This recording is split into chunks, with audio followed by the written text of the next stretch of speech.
Hola y bienvenidos a un nuevo análisis. Hoy vamos a meternos de lleno en un tema que, a primera vista puede sonar un poco denso, ¿no? Solo para matemáticos y banqueros, pero que en realidad es fundamental para entender cómo funciona el sistema financiero hoy en día. Vamos a hablar de los ajustes de valoración por riesgo, o como se les conoce en la jerga, los XVAs. Estos conceptos, nacieron o más bien se hicieron totalmente imprescindibles por las cicatrices que dejó la crisis financiera de 2007-2009. Y para guiarnos en este laberinto de siglas, vamos a apoyarnos en un documento académico bastante interesante que se titula XVA Analysis from the Balance Sheet. Pero que nadie se asuste, ¿eh? La idea aquí no es resolver las ecuaciones del artículo, sino más bien desentrañar sus ideas clave. Queremos entender qué son de verdad estos XVAs y por qué son tan importantes. Lo que más me ha llamado la atención de este trabajo es que propone darles la vuelta, dejar de verlos como números abstractos y empezar a verlos como piezas del puzzle del balance de un banco. Exacto. El contexto lo es todo. Antes de la crisis, valorar un producto derivado era, un ejercicio casi puramente matemático, Bastante. limpio. Se daba por hecho que si un contrato decía que te tenían que pagar 100, pues te iban a pagar 100. El gran shock de 2008 fue darnos cuenta de que esa promesa de pago tenía un riesgo enorme. El riesgo de que la otra parte del contrato... El riesgo de que tu contraparte, sí, la otra parte simplemente desapareciera del mapa de un día para otro. y no te pagará nada. Los CVA son la respuesta a esa dolorosa lección, el intento de ponerle un precio a todos esos y sí que antes, se prefería ignorar. Muy bien, pues vamos a abrir esa caja de herramientas. El artículo nos lo pone fácil al principio, presentándonos una especie de abecedario del riesgo. Empecemos por la letra más famosa, la C, de CVA, el Credit Valuation Adjustment. El CVA es el punto de partida, sí, y el más intuitivo de todos. Es, ni más ni menos, el descuento que aplicas al valor de un contrato para reflejar la posibilidad de que tu contrapartida no te pague. Imagina que tienes un contrato que te da derecho a cobrar 1.000.000 de euros. El CVA es, digamos, el pellizco que le quitas a ese millón para tener en cuenta la probabilidad de que la empresa que te lo debe quiebre. Es el coste del riesgo de impago del otro. Vale, ese tiene todo el sentido del mundo. Es como un seguro implícito, ¿no? Justo.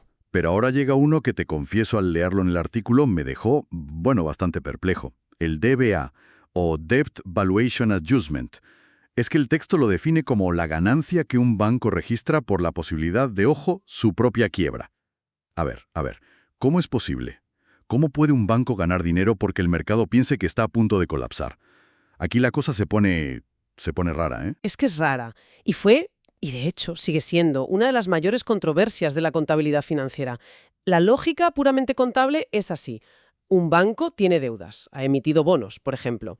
Si la salud financiera de ese banco empeora mucho, el valor de esa deuda en el mercado se desploma, porque, claro, nadie quiere comprarla.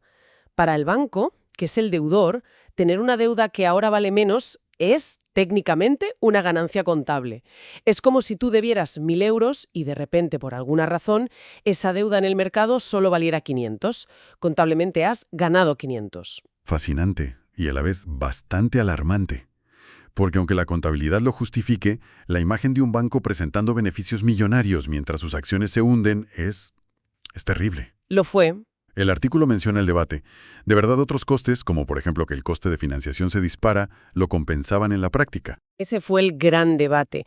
Los defensores del DBA decían que sí, que al empeorar tu calidad crediticia también te subía muchísimo el coste de cualquier financiación nueva y que un efecto compensaba al otro. Los críticos, en cambio, decían que era un incentivo perverso. El artículo lo menciona porque es parte del paisaje, pero como veremos, su propuesta final toma un camino muy, muy distinto con respecto al DBA. Me lo apunto para luego. Sigamos con el abecedario. Después de la C y la B, vienen la F y la M. FVA, Funding Valuation Adjustment, y MVA, Margin Valuation Adjustment. Suenan parecidos. Riesgo, las dos partes se intercambian garantías, una especie de fianza que se conoce como colateral. El FVA es el coste que le supone a un banco conseguir el dinero o los activos para poner esa fianza. Ese dinero no es gratis, tiene un coste de financiación. Claro. Y el MVA es un primo hermano. Es el mismo concepto, pero para un tipo de garantía específica, el margen inicial, que es una fianza extra que se exige para cubrir movimientos muy, muy bruscos del mercado. Entiendo, son los costes, digamos, de la logística y la seguridad de la operación. El dinero que necesitas para que toda la maquinaria de las garantías funcione. Exacto. Pero me intriga mucho el último de la lista, el KVA, porque parece tocar el corazón del negocio bancario, el capital de los accionistas. Has dado en el clavo. El KVA, o Capital Valuation Adjustment, es el más complejo conceptualmente y es la pieza central del argumento del artículo. A ver, KVA, Capital Valuation Adjustment. Esto suena a algo que le importa más al regulador o a los accionistas que al propio cliente. ¿Por qué se le cobra esto en el precio de una operación? Esa es la pregunta del millón. Y la respuesta, fíjate, lo cambia todo. Después de la crisis, los reguladores obligan a los bancos a tener un colchón de capital enorme para absorber pérdidas inesperadas. Ese capital no sale de la nada, lo ponen los accionistas. Y los accionistas, como cualquier inversor, exigen una rentabilidad por tener su dinero ahí, inmovilizado y en riesgo. Claro, no lo ponen gratis. Por supuesto que no. Si arriesgan 100 millones, quieren ganar, por ejemplo, un 15% anual sobre ellos. El KPA es, en esencia, el coste de darle al accionista esa rentabilidad que exige por el susto de tener su capital ahí, como última línea de defensa. Es el precio que hay que ponerle a la operación para que al accionista le compense asumir el riesgo. O sea que con todo este zoológico de siglas, la idea de que un producto financiero tiene un único precio, objetivo se va por la ventana. Se hace añicos, completamente. Y eso es lo fascinante de todo esto. Rompe con la ley del precio único que se estudiaba antes. Explica eso un poco más. Antes, un swap de tipos de interés, que para entendernos es como un contrato donde dos partes intercambian pagos fijos por variables, valía teóricamente lo mismo si lo negociaba el banco A que si lo negociaba el banco B. Ahora, su valor depende de quién negocia con quién. Depende de tu salud financiera, de la mía, de nuestros costes de financiación, de cuánto capital nos exige el regulador a cada uno. El artículo lo dice muy bien. Valorar un derivado se ha convertido en una tarea global, no lineal y dependiente de la entidad. Y es justo aquí donde el artículo dice, vale, tenemos este caos de siglas y dependencias. Para poner orden, dejemos de mirar las fórmulas aisladas y miremos el mapa completo, el balance del banco.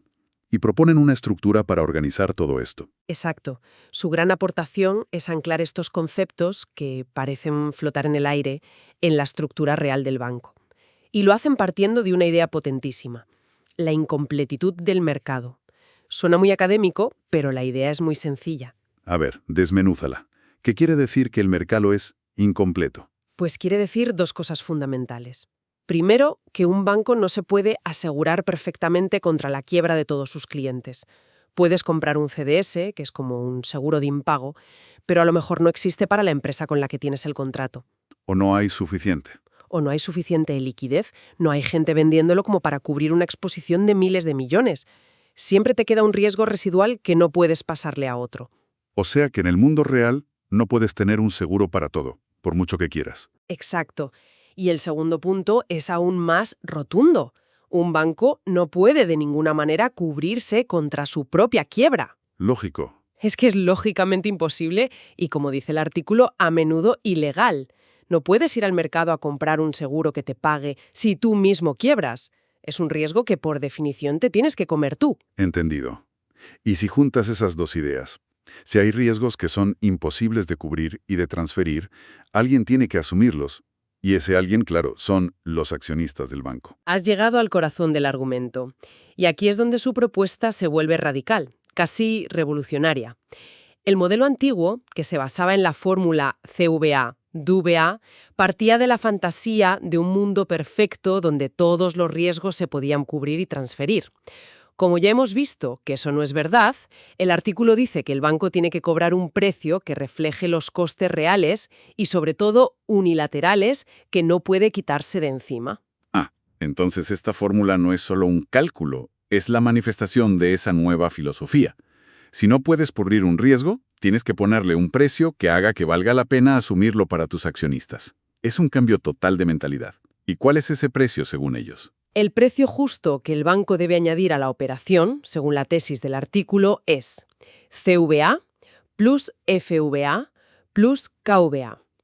Fíjate en lo que ha pasado. Ha desaparecido el DVA. El polémico DBA ha desaparecido de la ecuación. Ya no le das al cliente un beneficio por tu propia debilidad, algo que era muy contraintuitivo. En su lugar, le cobras por el riesgo de que él quiebre, el CBA, por los costes de la fontanería de las garantías, el FBA, y, lo que es crucial, por el coste de remunerar el capital de tus accionistas que está ahí, aguantando el riesgo que nadie más puede aguantar, el KBA. Es un modelo de negocio, no una fórmula matemática abstracta. Se trata de calcular el precio que hace que la operación sea sostenible para el banco como empresa. Y el artículo desarrolla esta idea en 2 pasos, ¿no? Empieza con una foto fija, un modelo estático. Sí, empiezan con un modelo muy simple de un solo periodo. Es como analizar una sola operación en un instante concreto. Y lo que demuestran es muy elegante. Prueban que si cobras el CVA y el FVA, en promedio, las pérdidas de los accionistas por impagos y costes de financiación serán 0. Es decir, con esas 2 piezas cubres gastos, te quedas a 0 pero no ganas dinero. ¿Y de dónde sale el beneficio para el accionista, entonces? El margen. El beneficio es el KBA. Es la prima que cobras por asumir un riesgo que es ineludible. El artículo lo conecta con un concepto económico que se llama fijación de precios por indiferencia. ¿Precios por indiferencia? La idea es que el KBA es la cantidad exacta de dinero que hace que un accionista diga, vale, por este extra me compensa asumir este riesgo. Sin el KBA, el accionista preferiría coger su dinero y ponerlo en otro sitio que le dé la rentabilidad que busca. El KBA es lo que hace que al accionista le sea indiferente hacer la operación o no hacerla. Una foto muy clara. Pero claro, los bancos no hacen una sola operación y se van a casa. Hacen miles cada día. Luego pasan de la foto a la película, al modelo dinámico. Efectivamente. Y aquí es donde la cosa se complica de verdad, porque la cartera está viva, cambia constantemente. Lo que demuestran es que su estrategia de precios funciona a lo largo del tiempo. La regla que proponen es que por cada nueva operación el banco debe cobrar el impacto que esa operación tiene en el riesgo y la rentabilidad de toda la cartera. Técnicamente es delta K plus delta KBA. Entiendo. O sea, no calculas el precio de la operación en un vacío, sino que mides cómo cambia el puzzle general del banco al añadir esa nueva pieza. Y si aplicas esa regla consistentemente, La conclusión es muy potente. Si lo haces, el capital de tus accionistas crece de forma estable a la tasa de rentabilidad que ellos exigen. Creas un motor de rentabilidad sostenible. Y esto resuelve el gran problema práctico de cómo usar cálculos que se hacen a nivel global para toda la cartera para ponerle precio a una sola operación que entra por la puerta. ahora bien, todo esto suena a una pesadilla computacional.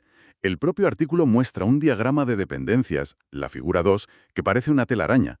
Advierten que los métodos tradicionales como la simulación de Monte Carlo anidada podrían requerir hasta 5 niveles de simulación, uno dentro de otro. Eso suena a que el ordenador se tira una semana para darte un precio. Y a veces más. Recuerdo perfectamente que en los años posteriores a 2008, calcular esto era una odisea.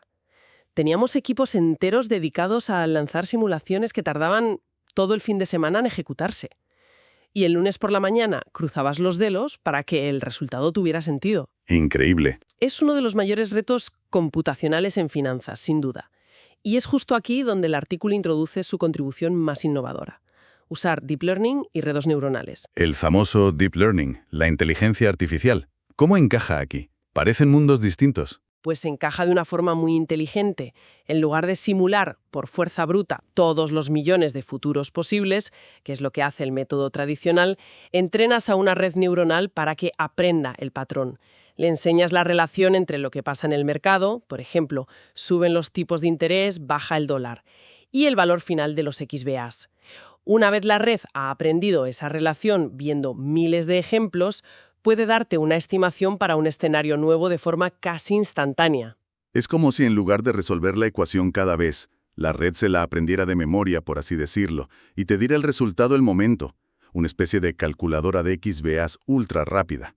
Justo. Y van un paso más allá. Usan una técnica específica llamada regresión cuantil profunda. Esto es clave. Imagina que quieres saber el tiempo que hará mañana. Un modelo normal te dirá: la temperatura media será de 20 grados. ¿Vale? La regresión cuantil es como un supermeteorólogo que no solo te da la media, sino todo el abanico de posibilidades. La mínima de madrugada será de 12 grados y la máxima el sol será de 28. Para calcular el KBA no nos interesa la pérdida media, nos interesa la catástrofe, el peor 1% de los casos. Necesitamos esa mínima de madrugada. Y esta técnica de Deep Learning les permite estimar esos escenarios extremos de forma muy eficiente. ¿Y la prueba de fuego? ¿Funciona en la práctica? El artículo presenta un caso de estudio. Sí, y los resultados son espectaculares. Analizaron una cartera de 10.000 swaps de tipos de interés. Lo que se ve en los gráficos del documento es que los valores de CBA calculados con su método de Deep Learning son prácticamente idénticos a los obtenidos con el método tradicional, que es muchísimo más lento. Las distribuciones se solapan a la perfección. O sea, misma precisión, pero en una fracción del tiempo. Exacto. La gran victoria es la velocidad. Lo que al método tradicional le podría llevar horas, el modelo de Deep Learning, una vez entrenado, lo hace en segundos. De repente, una idea teórica muy sofisticada se vuelve una herramienta práctica que un banco puede usar en su día a día para gestionar su riesgo. La tecnología hace posible la teoría. Impresionante. Hemos recorrido un buen trecho, la verdad. Si tuviéramos que resumir, ¿cuáles serían las grandes ideas que nos llevamos de este análisis? Yo me quedaría con 4, fundamentalmente. La primera es que el precio de un derivado ya no es un número salido de una fórmula matemática pura. Ahora incluye el precio de la confianza, el coste del riesgo de que las promesas no se cumplan. Y eso se mide con los XABAs. De acuerdo. La segunda, que es la tesis central del artículo, es que para poner orden en este caos de siglas, la perspectiva correcta es la del balance del banco. Y eso te lleva a aceptar que hay riesgos como tu propia quiebra que son imposibles de cubrir. Lo que nos lleva a la tercera idea clave. Esa aceptación justifica un nuevo modelo de precios. La fórmula CDBA plus FBA plus KBA no es un truco contable, es una estrategia de negocio para ser sostenible. Es cobrar lo necesario para que a tus accionistas les compense el riesgo que asumen por ti. Y el cuarto punto, el más práctico, que todo este tinglado, que es increíblemente complejo de calcular, se está volviendo manejable gracias a nuevas tecnologías como el Deep Learning. La innovación computacional está abriendo la puerta a una gestión de riesgos mucho más sofisticada. Totalmente de acuerdo. Y si me permites, este trabajo a mí me deja con una reflexión final. Una pregunta abierta. Por supuesto, adelante.